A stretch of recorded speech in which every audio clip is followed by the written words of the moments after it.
this cold December day, we are on our merry way, riding along, just singing a song, barreling through the snow. Bells are jingling, snowflakes tingling, Rudolph knows where to go. On this cold December day, I am piloting my sleigh. The work to be done on my Christmas run is a most tired chore. No girl or boy without a toy, so giddy up, Rudolph, my dear. Hi everyone, and welcome to the vlog. So here you can see, oh my gosh, she just yawned. Here you can see me and Olivia, we were having a great time reading A Christmas Carol. You have probably watched the movies. Me and Olivia, we read it in 2 settings while listening to the audiobook, and it just always makes us feel so happy. You're going to see us baking some cookies.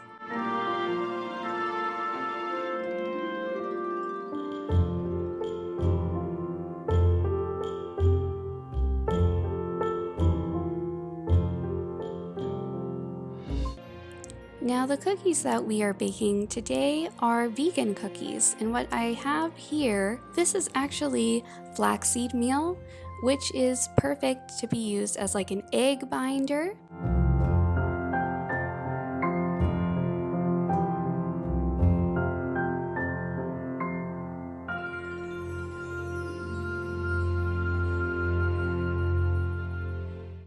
All of the recipes that I have are non-vegan, but I have made them vegan. So you just saw the flaxseed, it has expanded and it becomes sort of an egg-like consistency over time with water. So you can stir it. So that is pretty much the consistency that you get, and that is a replacement for eggs. And I've had to teach myself how to do all, hey Olivia again.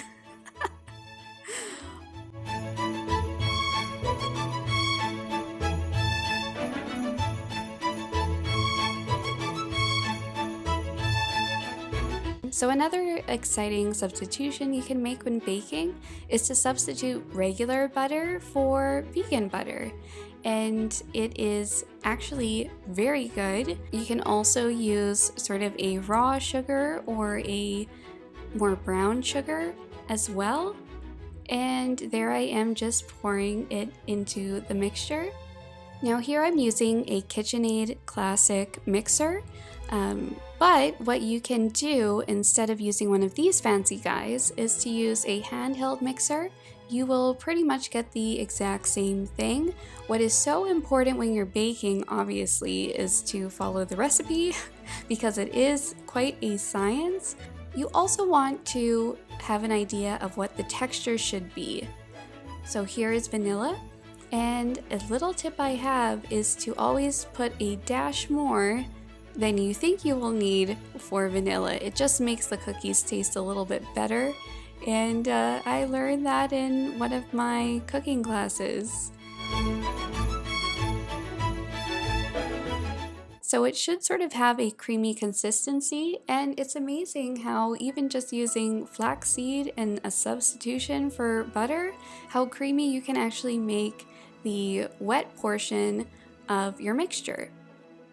Now, in the world of baking, you have 2 camps. One camp is pro-sifting, another is not pro-sifting. One reason that I like to sift is because, you know, it really evens out the mixture quite a bit.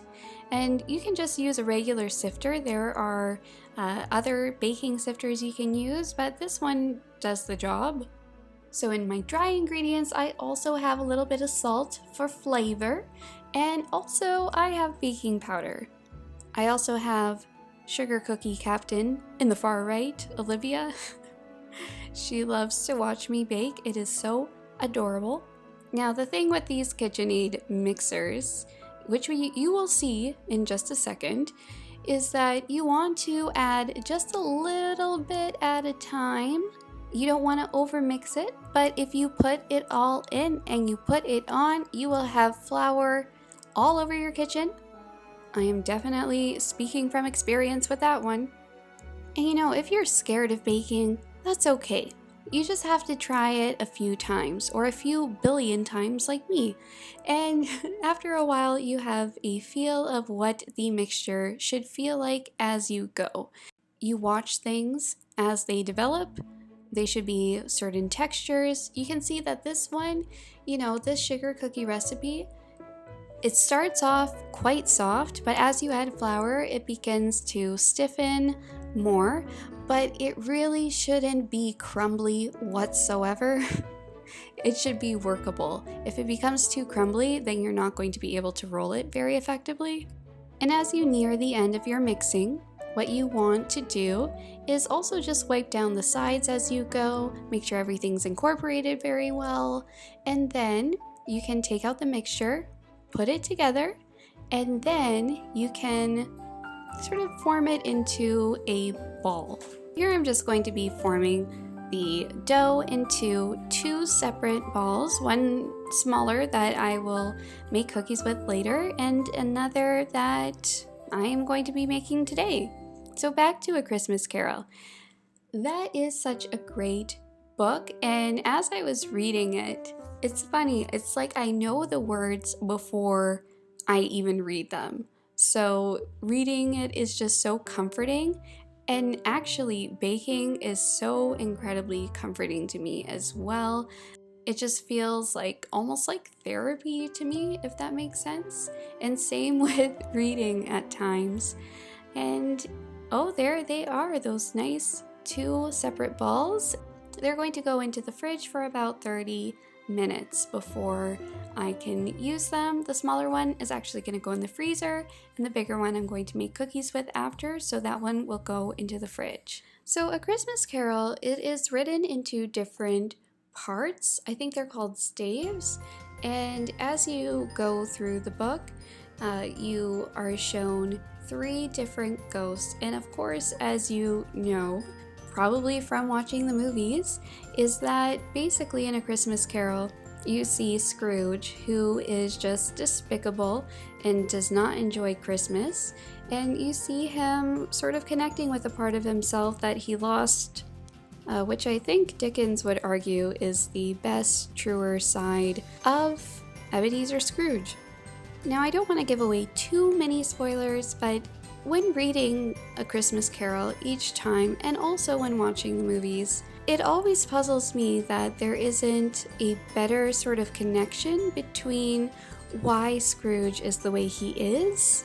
It is sort of a given that he is acting in a very greedy, poor manner. However, when you look into it and sort of read between the lines, or a little bit more forcefully in the book, you can definitely see why Scrooge is the way he is due to a past traumatic event that happened within his family.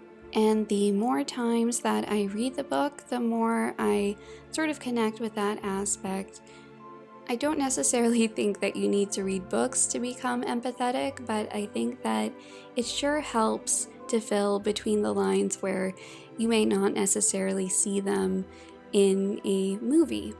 Okay, so now back to the baking. So here I am making some royal icing, and I don't even know the recipe for it. I just put powdered sugar into a bowl and add water, and voila. So I didn't have a proper piping bag, but what you can use, and what I do use in this case, I'm just using a Glad bag that I have around. You can also use parchment paper, or you can use a cloth bag, but this is what I had at the time. My only advice with decorating cookies is that the more you decorate, the more you sort of get used to what it feels like to have a decorating bag in your hand, and you can do a lot of fun things with them. I really find that having white icing is pretty forgiving. I haven't piped in a very long time, so here are just some different patterns that I have. And my favorite are these guys. The ones that have just the little balls all the way throughout. Oh my gosh, and they just tasted so incredibly good, and I wish I could have one right now, that's for sure. So if you have read or you are reading A Christmas Carol, please let me know. I would love to hear about it from you and what your thoughts are. And so this is just showing the organization that I decided to do a small act of kindness for. So in our vlogs, which is a collaboration, which I should have mentioned at the beginning, but this is a collaboration between myself and other booktubers. I will link everyone below, and I hope that you check out their videos and also check out the playlist, our collaboration playlist, which I will also have linked, and it will be added on the day of posting with all of the different collaborators and their videos all within that playlist. So I decided to do a small donation to an organization that I strongly support, that is Saving Animals from Euthanasia team, so SAFE team.